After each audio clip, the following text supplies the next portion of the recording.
Coming up, at the start of a new year, COVID-19 cases are higher than ever. A Native family loses their home in Colorado. Plus, we look at events in Washington and tribal sovereignty.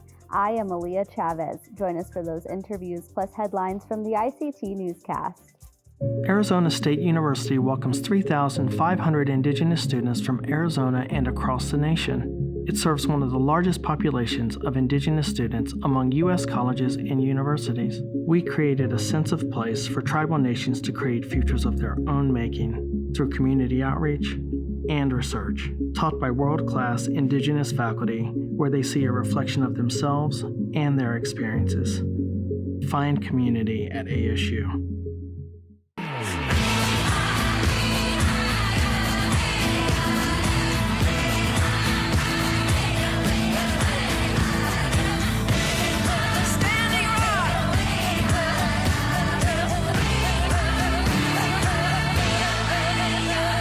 This is the ICT Newscast with Aaliyah Chavez. Arapaho, thank you for joining us. In Washington, 2 Tulalip fishermen are celebrating a big legal win. On Monday, a Skagit County judge dismissed a criminal prosecution case against Hazen Shopbell and Anthony Paul. The two were involved in a 5-year legal battle against Washington State's Department of Fish and Wildlife. The conflict started in 2016 when the duo owned Puget Sound Seafood Distributors. Their company bought seafood from local fishermen, then sold it to retailers. Shopbell and Paul said they wanted their business to improve the prices that native fishermen were being paid for their crab and fish. Then the two were arrested in their homes on the reservation. The state believed the men were unlawfully trafficking shellfish. In 2021, the state did not formally admit an apology, but did pay the men $50,000 as a settlement for the false arrest. Their case was dismissed Monday, with the judge saying he has no right to hear the case because the men's arrest was made on tribal lands. Gabe Galanda, who helped represent them, says this is a big win.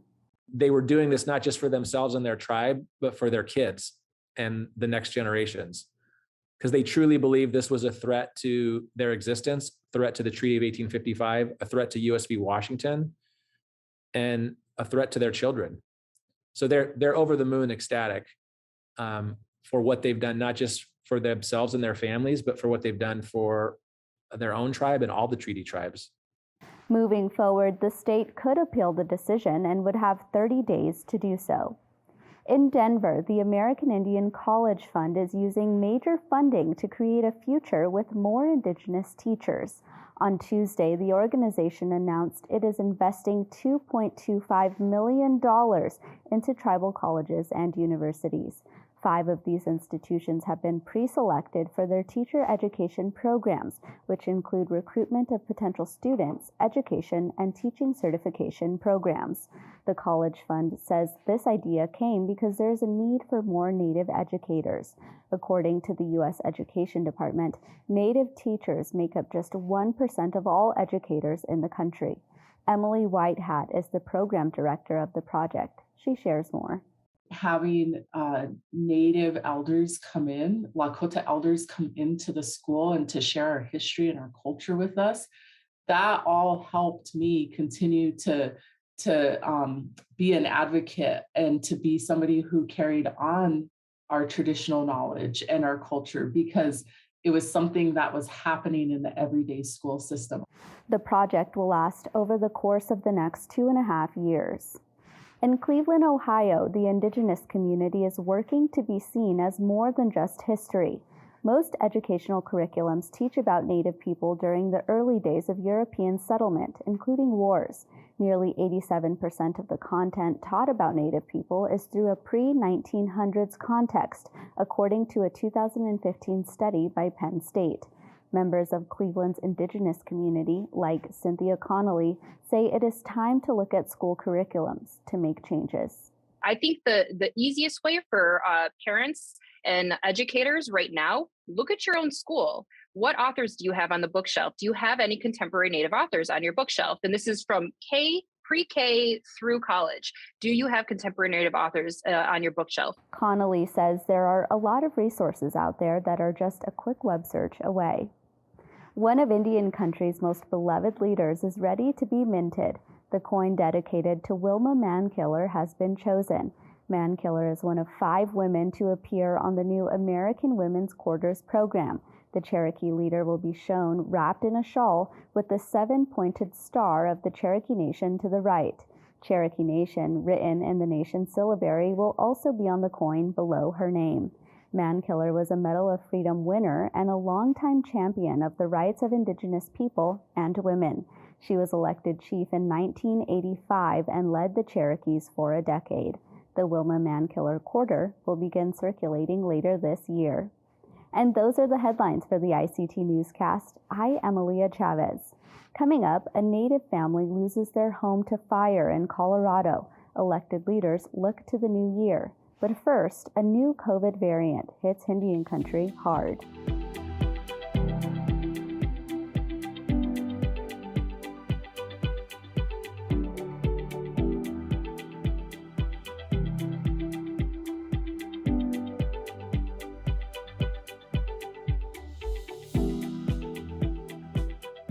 It's been 2 years since the first cases of COVID-19 were reported, and now with the Omicron variant, new cases are on the rise. Again, epidemiologist Dean Seneca tells us what this means for Indian country. It's a tsunami.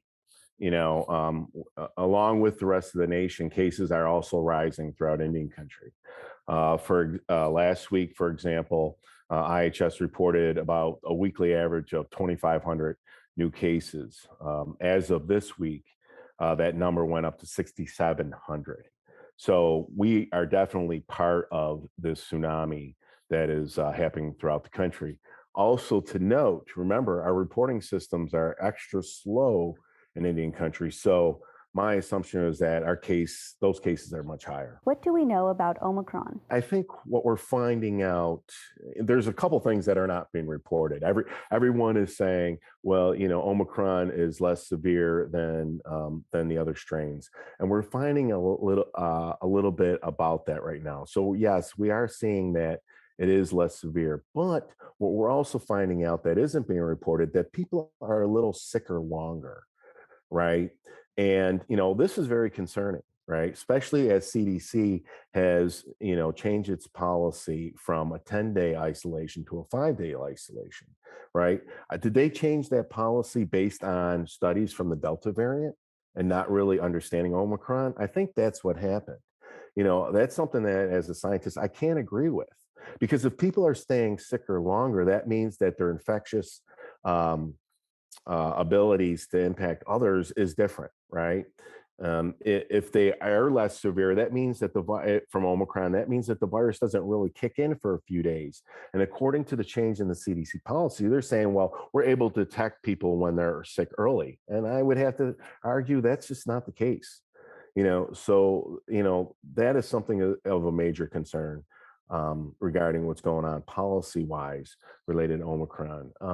But there's a lot more that we need to know.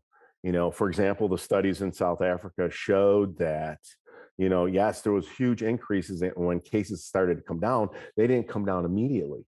They started to even out, meaning people are staying sick longer, meaning people are still infectious, right? So, there's a lot that we don't know yet, but, the data will be coming out regarding Omicron. Oh, the other thing that I think that we're going to see is, we're just seeing the beginning of this surge related to Omicron. I think, we're not really going to see spikes until, and, I hope I'm wrong, but probably the end of January, middle of February. The CDC recently changed the isolation guidelines from 10 days to 5 days. Is this a decision to save the economy? I just think, moving from that 10 days to 5 days is a huge mistake. I really do. Because here's the thing, you cannot have a healthy economy if you don't have healthy people, right? And that's what we're seeing now, right? We're also seeing with this tsunami, many people not being able to go to work. 20% of this police department here in New York City, 50% of these healthcare workers at this hospital, which is creating a shortage to address the pandemic, but also creating a work shortage in order to keep the economy going. I mean, it makes no sense. You have to have healthy people for a healthy economy. Thank you, epidemiologist Dean Seneca. Days before the start of 2022, the most damaging wildfire in Colorado's history started. Fueled by hurricane-force winds, the Marshall Fire quickly destroyed and damaged more than 1,000 homes. Amy and her husband, Gary Salazar, live in a suburb near Boulder. Amy tells us what happened. Our home was lost. We were in denial, but we started seeing videos. And of course, the first thing we want to do is go back to see what, really see this evidence. And we couldn't. They had basically were not allowing people back in. But that afternoon, early in the morning, one of our friends was able on his own. He was compelled to go there to try to help or do something. We have a strong, tight-knit community in Boulder and the area he felt just compelled, and he went in and he took some photos for us. And then he said, would you like me to send this? And he did. And we saw what had happened. It was so hard. So we went back later that afternoon, right before the snow started. And we were able, just for a brief moment, because it is a dangerous zone. There's live wires, possibly the things are still hot. There was still some smoldering. But it was just unbelievable. It was like a war zone on the whole division on top of the hill as we're coming in. You look over here to the left and you're like, oh my God, those houses are gone. You could almost see to the other end of the bottom of the street, which you could not before because there were houses. There was a division. You look to the right of you, there was a whole nother division of homes burned down. As soon as we came into our drive, I looked at my home and I just couldn't believe it. I said, oh my gosh, no, we just started talking and pointing out, there's where our laundry room was, there's where the fireplace, there's our door, oh my gosh. And we looked at the home and, I needed to go back because I needed to thank the home and do the right things for the house. It took care of us. It protected us. It took care of our family for 20 years. And I offered things that we do for our people or do for our homes. And that helped me feel better. That helped me and my husband feel better. And we had a car there too. It had been blessed. So our car didn't survive, but it didn't get totally burned down to metal either. And that's all we could do. And that brought me some peace, and that brought me and our family some kind of a closure, in a sense, to thank the home and to pray to the home. And then we'll be back and we'll rebuild. And then it seemed for that little bit of time. But then once that was over and once we did our offering and things, we turned around and our whole division was gone. So it's not just us, it's a whole community. It's devastated. It looks like a war zone, and we're in some strange times with this climate change. December 30th, and we have 110 degree gust, and it's 56 degrees. It's dry. And then one day later, we have 12 inches of snow. Well, yeah. You can't tell me that there's something not going on. We are in strange times, and we need to recognize that. And, our whole community is going to be changed forever. Yeah. It's hard. Thank you, Amy Salazar, who lost her home late last year in Colorado's Marshall Fire. This week marks the anniversary of the Capitol insurrection. A year later, more than 700 people have been indicted. The deadly attack injured 140 officers and left 5 dead. Joining us today is Walter Lamar to give us some perspective. His company, Lamar & Associates, provides law enforcement and security consulting services to tribal nations. leading up to the Electoral College vote count on January 6th, social media, mainstream media, and then the then administration that were lighting a fire, promoting and calling into question the entire voting process. And of course, this was all in an attempt to cast doubt on the electoral outcome.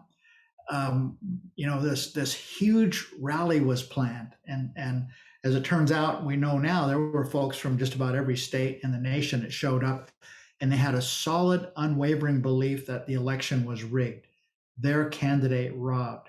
And then at the rally, with these thousands of folks with that unwavering belief, and we heard this with our own ears. I mean, it's not there for interpretations. We heard it with our own ears.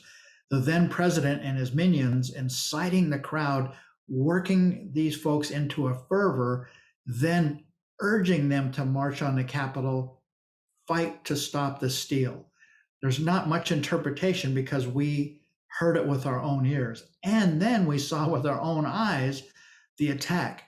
Armed with sticks, bats, bear spray, clubs, they descended. I mean, imagine this. They descended on the icon of our democracy in the building where our lawmakers, and these are our elected representatives in this democracy, along with, and this part is to me is just unimaginable, with the immediate contingent of the presidential succession, the vice president, the speaker of the House, and the Senate pro tem.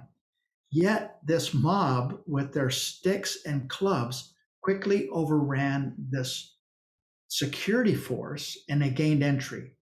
So once they're in, they put the entire foundation of our democracy at complete and total risk. And just as you asked, how the heck does that happen, right?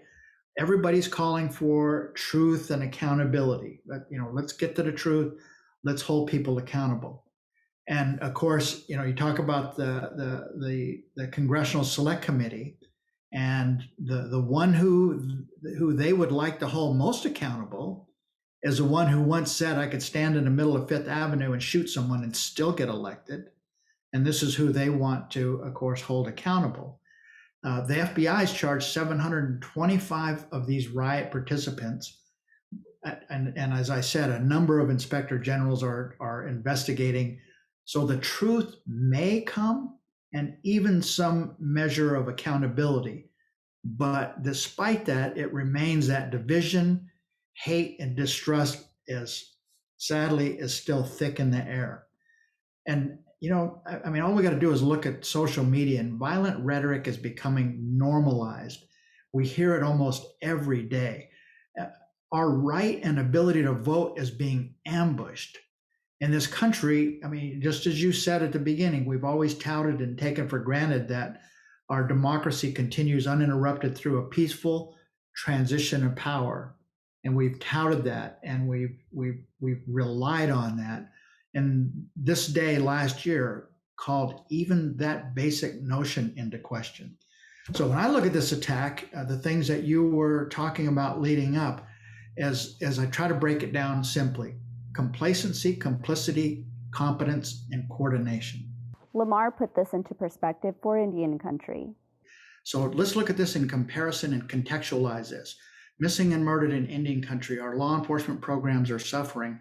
55 million acres that we're tasked with patrolling and managing and being able to provide public safety on. 55 million acres, and that's 3,000, somewhere in the neighborhood of 3,000 cops for 55 million acres. So when we talk about truth and accountability, I think we need to be thinking about this and create a context and say, we got 270 acres here, 2,000 officers. Why is it that there's not this hue and outcry for Indian country when we have 55 million acres and 3,000 officers to patrol it? At any given time, there are reservations out there with 2 and 3 million acres that need patrolling, and they've got less than 5 officers doing it.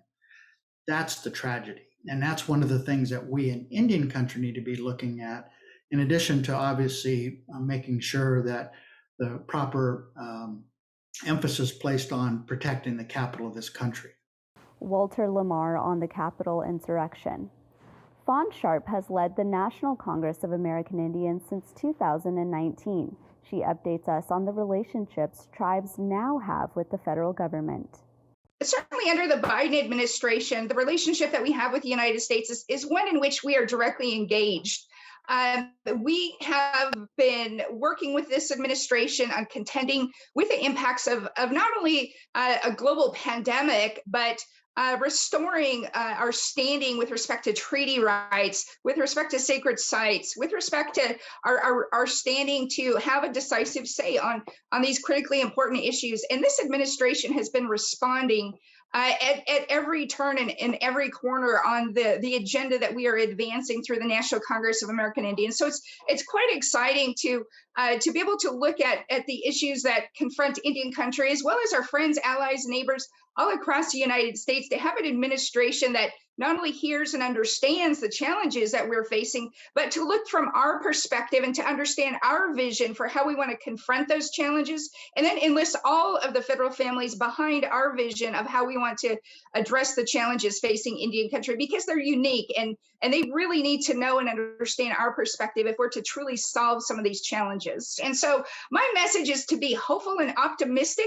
I know each and every one of us are tired, we're exhausted, but we're going to look forward to 2022 as that year in which we take the challenges that our ancestors have fought so long and hard, and seize this moment to continue to advance us, and just to remain hopeful. And I guess the last thing I would want to really encourage everyone to do all across Indian country is just to be steadfast in daily prayer, because much of what we are confronting in this day and age, whether it is confronting the horrific happenings that is so deep in our DNA with respect to the boarding schools and all of the things that, I mean, I can't even begin to talk about the consequences and what that has meant to all of us, the horrific experiences, the multi-generational trauma and the horrific experiences for each and every one of us. We have to be prepared to meet those challenges mentally, physically, and spiritually. And so I would just implore everyone to look forward to 2022 with vigilance, with knowing that we are not weak and vulnerable. To the contrary, we are strong, we are resilient, and together we can accomplish things and not only meet these challenges, but to emerge stronger. But individually and collectively, we have to be strong. That was National Congress of American Indians President Fawn Sharp. Jordan Dresser is the chairman of the Northern Arapaho Tribe in Wyoming. ICT asked him about the Interior Department's boarding school investigation. Our tribe has been very active in those conversations, and we've been talking not only with the federal listening sessions where, basically where we're giving our feedback, but also we've been having those conversations with internally amongst our tribes and seeing what we can do to not only help and support, but also tell our story, because the Northern Arapaho tribe was the first one who actually brought our children back from Carlisle. And so we kind of have this experience of what it takes to bring back children who were in boarding school. Chairman Dresser hopes others can learn from their repatriation experience. I hope that we are, just due to the fact that we have so much knowledge about working with the federal government and especially the military. Carlisle is an active military base right now. So it's very important for us to have those conversations and be part of it, because also the key thing about the repatriation part with the boarding schools is that it's very heavy emotionally, mentally, and physically. So people have to really prepare themselves in order to jump in and not only see what they're going to find, but also potentially bring them home. Next week, the PBS series Independent Lens will feature Home from School, The Children of Carlisle. It documents the Northern Arapaho's repatriation efforts. Let's take a look. We live in a beautiful area, an amazing area. We have beautiful families. Nobody wants to admit all the horrible things that have happened. When they brought these children here, they took everything away from them. Kill the Indian in him and save the man. I felt the cold blades of the scissors against my neck. Then I lost my spirit. Who you are isn't right. Let's take the savage nature away from you. The white man wanted you to learn his way. 100%. Our chiefs at the time, they were doing it as a way to bring that hope back to our people. And I don't think they ever thought they were sending their children off to die.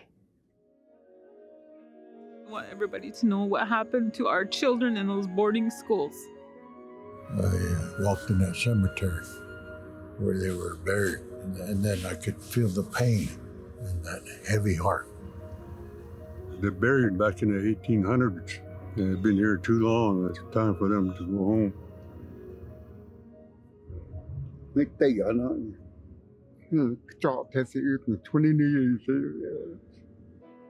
was like, why didn't anybody bring these kids home? Felt like we had failed. Something wasn't done right. It was like the army was just digging in their heels. All their arguments were, no, no, no. It's up to us to either find the truth ourselves or continue to pressure the government to bring that truth forward. My dad was that you need to go and you need to carry this on in a way. Finish it, he said. We're not waiting no longer for anybody to come save us. We're going to save ourselves.